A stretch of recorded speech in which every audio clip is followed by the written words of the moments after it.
Assalamualaikum warahmatullahi wabarakatuh. Hai semuanya, selamat datang di channel Way2 Education. Di video kali ini kita akan membahas sifat-sifat operasi hitung pada matriks. Operasi hitung pada matriks sudah kita bahas, ada 5 macam ya.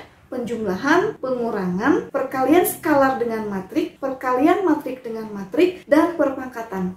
Tujuan kita mengetahui sifat-sifat operasi hitung pada matriks adalah supaya kita tahu mana yang senilai, dan biasanya digunakan juga untuk strategi dalam menghitung bentuk matriks. Oke, langsung saja yang pertama kita akan bahas sifat-sifat operasi hitung penjumlahan. Diketahui A, B, dan C merupakan matrik-matrik yang berordo sama ya. Jadi untuk penjumlahan ini jelas matrik-matriknya harus berordo sama. Pada penjumlahan matriks berlaku sifat-sifat sebagai berikut. A. Sifat komutatif. Tentu saja kita sudah tahu ya, komutatif itu nama lainnya pertukaran.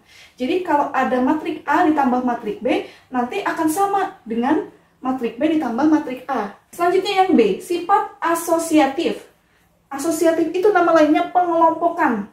Jadi apabila ada penjumlahan 3 buah matrik, misalnya A ditambah B dikelompokkan kemudian ditambahkan dengan C, maka hasilnya akan sama dengan matrik A ditambah kelompok matrik B tambah matrik C, gitu ya. Saya rasa ini juga sudah cukup jelas ya untuk sifat asosiatif operasi hitung penjumlahan pada matriks.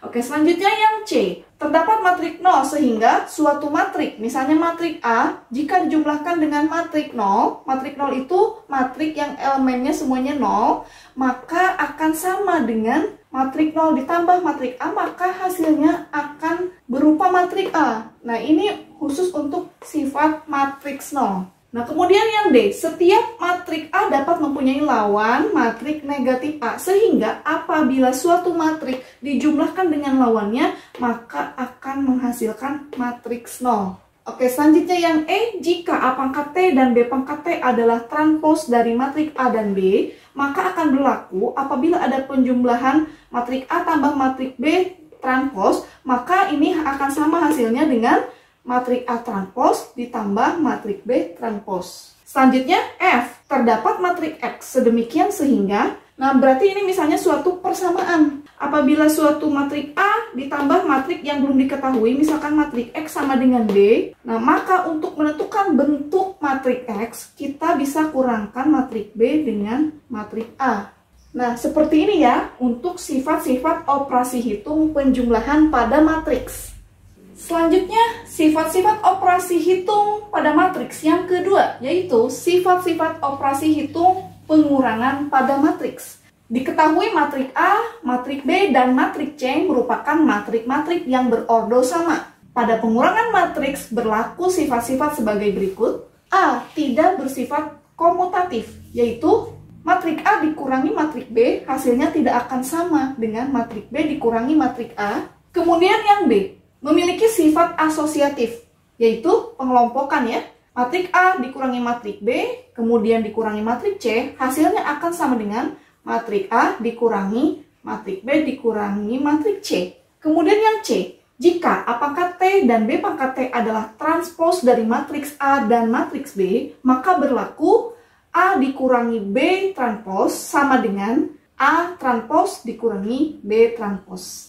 Seperti ini ya, sifat-sifat operasi hitung pengurangan pada matriks. Selanjutnya nomor 3, sifat-sifat operasi hitung perkalian skalar dengan matriks. Yang pertama, apabila ada 2 buah skalar A dan B, mau itu penjumlahan ataupun pengurangan, kemudian dikalikan dengan matriks A, maka hasilnya akan sama dengan skalar A dikalikan dengan matrik A plus minus skalar B dikalikan dengan matrik A. Oke, selanjutnya yang kedua. Jika ada suatu skalar A, kemudian dikalikan dengan penjumlahan matrik atau pengurangan matrik, matrik A plus minus matrik B, maka bentuknya akan sama dengan skalar A dikalikan dengan matrik A plus minus skalar A dikalikan dengan matrik B. Nah, ini merupakan sifat distributif. Selanjutnya yang ketiga, jika ada suatu perkalian skalar dengan matriks, ada 2 buah skalar yang berbeda, kemudian dikalikan dengan matriks, nilainya akan sama. apabila suatu skalar A kemudian dikalikan dengan hasil perkalian skalar B dengan matriks A akan sama nilainya dengan suatu matriks B dikalikan dengan hasil perkalian skalar A dengan matriks A dan nilainya akan sama dengan skalar A dikali skalar B kemudian dikalikan dengan matriks A. Oke, selanjutnya yang keempat. Jika ada sebuah matriks identitas, kita sudah tahu ya bentuk matriks identitas.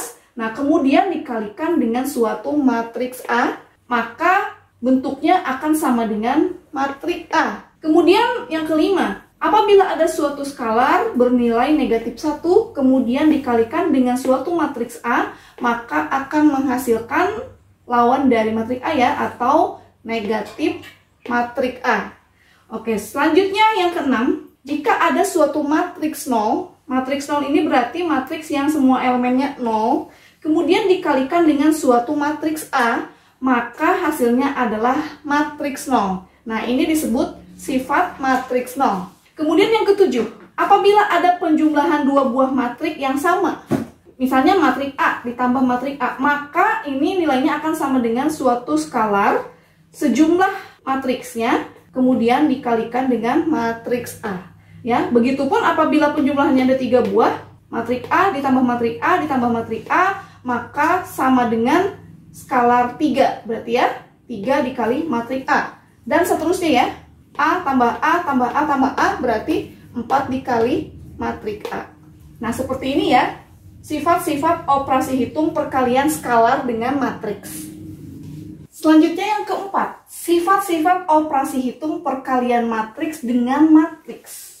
A. Perkalian dua buah matriks umumnya tidak bersifat komutatif. Komutatif itu kan artinya pertukaran. Jadi, perkalian dua buah matriks itu tidak bisa ditukar. Misalkan, ada perkalian matriks A dengan matriks B, maka nilainya tidak akan sama dengan perkalian matriks B dikali matriks A. Nah, jadi setelah kita mengetahui sifat ini, maka jangan sekali-kali mengubah urutan perkalian matriks. Kalau yang dikalikan matriks A dulu kemudian matriks B, maka jangan diubah menjadi matriks B dikalikan dengan matriks A karena hasilnya tidak akan sama. Kalau di sini dikatakan perkalian dua buah matriks umumnya tidak bersifat komutatif, berarti ada suatu kondisi, suatu matriks bersifat komutatif. Lanjut ke sifat yang nomor B, perkalian matriks dengan matriks bersifat asosiatif. Apabila ada urutan matriks A dikali matriks B dikali matriks C, kalau kita mau kelompokkan ya, karena asosiatif itu nama lainnya pengelompokan. Misalkan kita mau kalikan terlebih dahulu matriks A dengan matriks B, baru kemudian kita kalikan dengan matriks C, maka akan sama hasilnya dengan matriks A yang dikalikan dengan hasil perkalian matriks B dikali matriks C. Jelas ya? Bersifat asosiatif.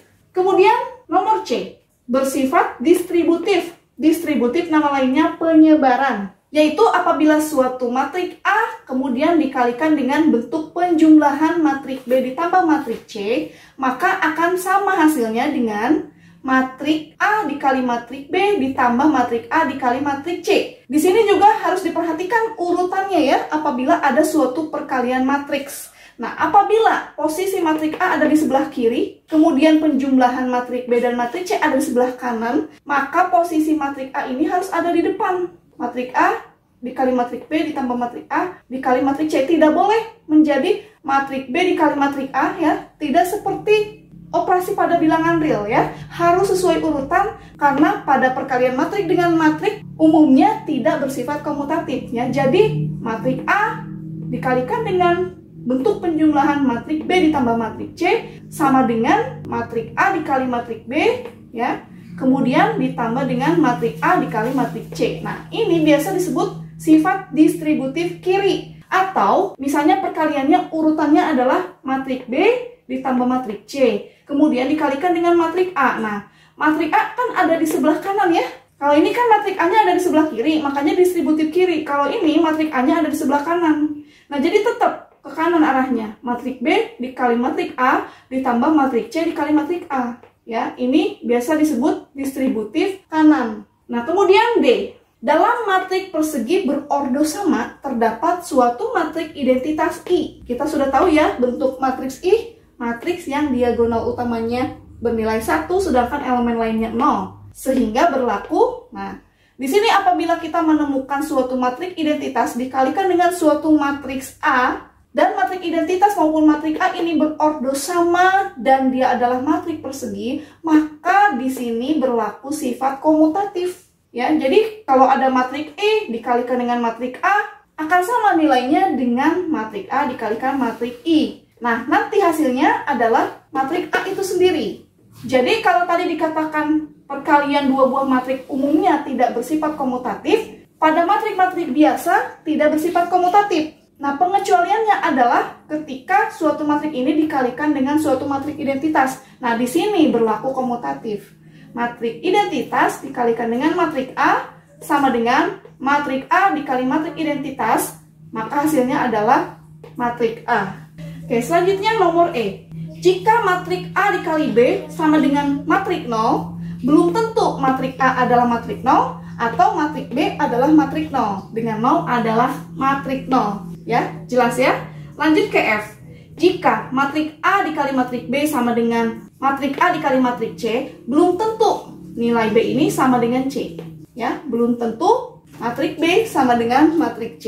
Selanjutnya nomor G. Jika PQ bilangan real, maksudnya ini bisa dikatakan skalar ya, skalar P dan skalar Q. Dan A dan B ini matriks, maka akan berlaku skalar P dikali A kemudian dikalikan dengan hasil perkalian skalar Q dengan B, atau mau kita kalikan skalarnya terlebih dahulu kemudian dikalikan dengan bentuk perkalian matriksnya, ini nanti hasilnya adalah sama. Ya, kemudian nomor H. Jika ada suatu skalar K, kemudian kita kalikan dengan hasil perkalian matriks A dan B, maka skalarnya mau kita kalikan dengan matriks A kemudian dikalikan dengan matriks B, atau matriks A kemudian skalarnya dikalikan ke matriks B kemudian matriks A dan matriks B ini kita kalikan, nanti hasilnya adalah sama ya dengan K adalah skalar. Kemudian yang I, jika ada A pangkat T dan B pangkat T adalah transpos dari matriks A dan B, maka berlaku matriks A dan matriks B ini ditranspozkan, ini nilainya akan sama dengan matriks B transpos dikali matriks A transpos. Perhatikan di sini. A, B, di sini B, A ya. Nah, jadi kalau ada matriks A, B transpos, ini nilainya akan sama dengan matriks B transpos dikali matriks A transpos, dibalik ya. Seperti ini ya, sifat-sifat operasi hitung perkalian matriks dengan matriks. Selanjutnya nomor 5, perpangkatan matriks atau nama lainnya adalah aljabar matriks persegi. Suatu matriks dapat dikalikan dengan dirinya sendiri atau nama lainnya adalah perpangkatan jika dan hanya jika matriks tersebut merupakan matriks persegi. Nah, apabila ada suatu perpangkatan matriks, misalkan matriks A pangkat 2, maka itu artinya matriks A dikalikan dengan matriks A. Kemudian matriks A pangkat 3, itu artinya adalah matriks A dikali matriks A dikali matriks A. Sama halnya dengan matriks A pangkat 4. Nah, maka boleh ditulis matriks A pangkat 3 kemudian dipangkatkan lagi 1, kan nanti hasilnya pangkat 4. Atau ditukar. Matriks A kemudian dikalikan dengan matriks A pangkat 3. Dan seterusnya ya, sampai N. Kalau misalnya matriks A pangkat N, berarti boleh ditulis dalam matriks A pangkat N-1. Perhatikan di sini, kalau pangkatnya 4, maka dikurangi 1, kemudian dikalikan dengan 1 matriks A lagi. Begitupun boleh ditukar ya, atau komutatif. Matriks A kemudian dikalikan dengan matriks N dikurangi 1. Kemudian ada lagi sifat matriks A pangkat 0. Nah, matriks A pangkat 0 ini, karena tadi matriks A pangkat N sama dengan matriks N dikurangi 1. Nah, kalau pangkatnya itu 0, berarti kan 0 dikurangi 1 negatif 1. Maka untuk matriks A pangkat 0 ini, matriks A pangkat negatif 1 dikali matriks A. Maka hasilnya akan sama dengan matriks A dikali matriks A pangkat negatif 1 atau komutatif di sini ya. Nah, hasilnya adalah matriks identitas. Perhatikan di sini, untuk matriks A pangkat 0, nah matriks A pangkat negatif 1 itu bisa kita tulis sebagai matriks 1 per A kan ya. Kemudian dikalikan matriks A. Matriks A dibagi matriks A kan hasilnya 1 ya, atau ini disebut matriks identitas. Seperti itu ya. Nah, seperti itu ilustrasinya ya. Jadi, seperti ini mengenai perpangkatan matriks atau aljabar matriks persegi. Selanjutnya nomor 6, rumus-rumus A kuadrat dikurangi B kuadrat, A ditambah B kuadrat dan A dikurangi B kuadrat. Berdasarkan pada sifat perkalian matrik dan aljabar matrik persegi. Berlaku 1. Bentuk perkalian matriks A ditambah matrik B dikalikan dengan matrik A dikurangi matrik B, maka hasilnya adalah seperti aljabar ya pada umumnya. Matrik A dikali matrik A berarti matrik A kuadrat, kemudian matrik A dikalikan dengan negatif matrik B berarti negatif matrik AB. Kemudian ditambah matrik B dikali matrik A berarti matrik BA. Kemudian matrik B dikali negatif matrik B berarti negatif matrik B kuadrat. Nah, perhatikan bahwa kalau pada aljabar kan A tambah B dikali A min B itu kan A kuadrat dikurangi B kuadrat. Karena kalau pada aljabar AB dengan BA ini bisa dijumlahkan. Tetapi kalau pada matriks A tambah B dikali A dikurangi B, pada matrik hasilnya adalah matrik A kuadrat dikurangi matrik A dikali B ditambah matrik B dikali matrik A dikurangi matrik B kuadrat. Oke, selanjutnya yang kedua. Apabila ada bentuk penjumlahan matrik dan ada pangkatnya ya, matrik A ditambah matrik B kemudian dikuadratkan. Nah, ini kan artinya matrik A ditambah matrik B dikali matrik A ditambah matrik B. Nah, hasilnya seperti ini. Matrik A dikali matrik A, matrik A kuadrat. Kemudian matrik A dikali matrik B, matrik AB. Matrik B dikali matrik A, matrik BA. Kemudian matrik B dikali matrik B, matrik B kuadrat. Nah, AB dengan BA tidak bisa dijumlahkan. Jadi tetap bentuknya. Matrik A kuadrat ditambah matrik AB ditambah matrik BA ditambah B kuadrat. Seperti itu ya. Kemudian yang ketiga. Apabila kita menemukan bentuk matrik A dikurangi matrik B kemudian dikuadratkan, nah berarti kan kita kalikan ya, matrik A dikali matrik B dikali matrik A dikali matrik B. Nah ini juga sama, kita kalikan masing-masing. A kuadrat dikurangi matrik A dikali matrik B dikurangi matrik B dikali matrik A, kemudian ditambah matrik B kuadrat. Nah demikianlah sifat-sifat operasi hitung pada matriks. Kita sudah bahas 6 ya, sifat-sifat operasi hitung pada penjumlahan, pada pengurangan, pada perkalian skalar dengan matriks, pada perkalian matrik dengan matrik, pada perpangkatan atau aljabar matrik persegi, dan yang keenam, rumus-rumus A kuadrat dikurangi B kuadrat, A tambah B kuadrat, dan A dikurangi B kuadrat. Yang mana pengetahuan tentang sifat-sifat operasi hitung pada matrik ini sangat berguna untuk strategi menyelesaikan operasi hitung pada matriks. Sampai jumpa di video berikutnya. Jangan lupa untuk dukung channel ini dengan cara klik tombol like, comment, share, kemudian subscribe. Terima kasih. Wassalamualaikum warahmatullahi wabarakatuh.